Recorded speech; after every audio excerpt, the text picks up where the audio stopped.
Let's learn something. Time for a TGO tackle tip. I want to show you the systems that we're using here.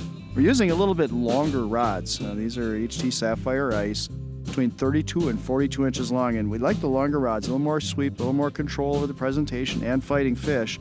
And what's nice about these is they have a little slower action, meaning a little more bend throughout the rod.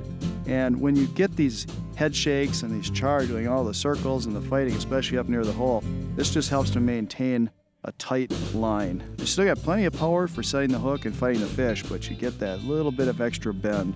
That softness is helpful. Also, we have the longer handle.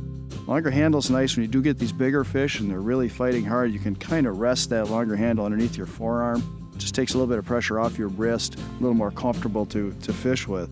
In addition, we're using a braided line here, and the advantage to the braided line is that it's non-stretch. So you're going to feel your baits better, you're going to get more solid hook sets, and you can control your presentation and your fish a little bit better.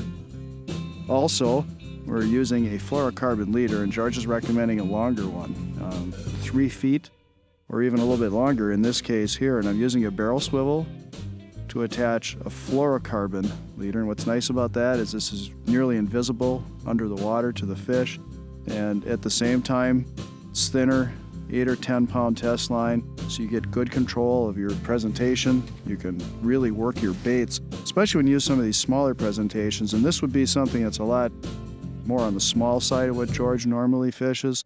This is a lot of the bait fish in here. The smaller salmon are 3 to 4 inches long, but since these fish haven't been real super active, I downsized a little bit. I'm using a dual lock snap on the split ring here, and that just helps to get a lot of action. I can get a lot of motion and flash off of this lure. Also, I'm using this Jigga Whopper Hogger spoon, which has a rattle chamber in it, and by using that combination of the dual lock snap and the split ring, I can really rock that lure in place and finesse it a little bit and just really take advantage of that rattle.